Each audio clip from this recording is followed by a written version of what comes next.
Lesson 67, A Course in Miracles.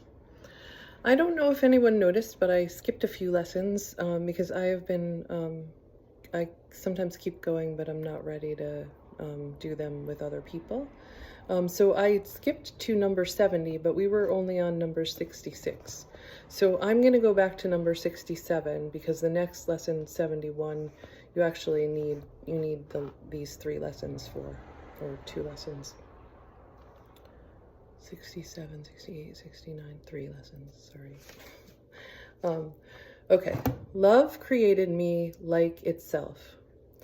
Today's idea is a complete and accurate statement of what you are. This is why you are the light of the world. This is why God appointed you as this world's savior.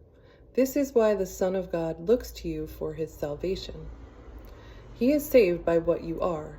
We will make every effort today to reach this truth about you and to realize fully, if only for a moment, that it is the truth. In the longer practice period, we will think about your reality and its wholly unchanged and unchangeable nature. We will begin by repeating this truth about you and then spend a few minutes adding some relevant thoughts such as, holiness created me holy, kindness created me kind, helpfulness created me helpful, perfection created me perfect. Any attribute which is in accord with God as he defines himself is appropriate for use. We are trying today to undo your definition of God and replace it with his own. We are also trying to emphasize that you are part of his definition of himself.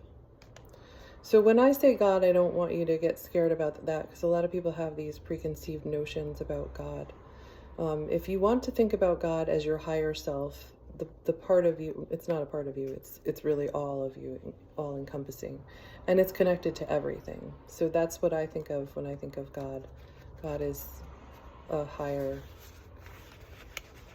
perspective, a higher reality. God is love.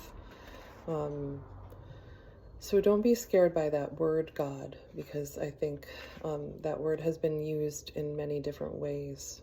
But you don't have to be scared of it.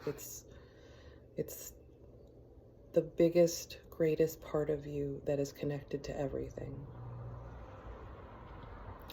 After you have gone over several such related thoughts, try to let all thoughts drop away for a brief preparatory interval, and then try to reach past all your images and preconceptions about yourself to the truth in you.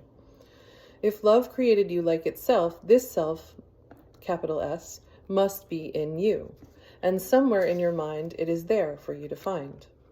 You may find it necessary to repeat the idea for today from time to time to replace distracting thoughts. You may also find that this is not sufficient and that you need to continue adding other thoughts related to the truth about yourself. Yet perhaps you will succeed in going past that and through the interval of thoughtlessness to the awareness of a blazing light in which you recognize yourself as love created you. Be confident that you will do much today to bring that awareness nearer, whether you feel you have succeeded or not. Love created me like itself. It will be particularly helpful today to practice the idea for the day as often as you can. You need to hear the truth about yourself as frequently as possible because your mind is so preoccupied with false self-images, 4 or 5 times an hour and perhaps even more. It would be most beneficial to remind yourself that love created you like itself. Hear the truth about yourself in this. Try to realize in the shorter practice periods that this is not your tiny solitary voice that tells you this. This is the voice for God, reminding you of your Father and of yourself, capital S. This is the voice of truth, replacing everything that the ego tells you about yourself with the simple truth about the Son of God. You were created by love like itself. I don't think you have to hate the ego or try to kill the ego. The ego is a part of you, but it's just a part of you that has tried to take over and be everything. It's not everything. God is everything. God is your higher self, is a part of God, is like one of the little aspects of God, but is God.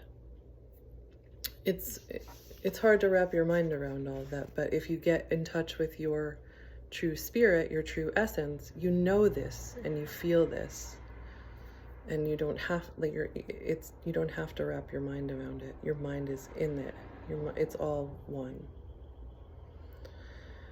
Okay, so that is lesson number 67, A Course in Miracles.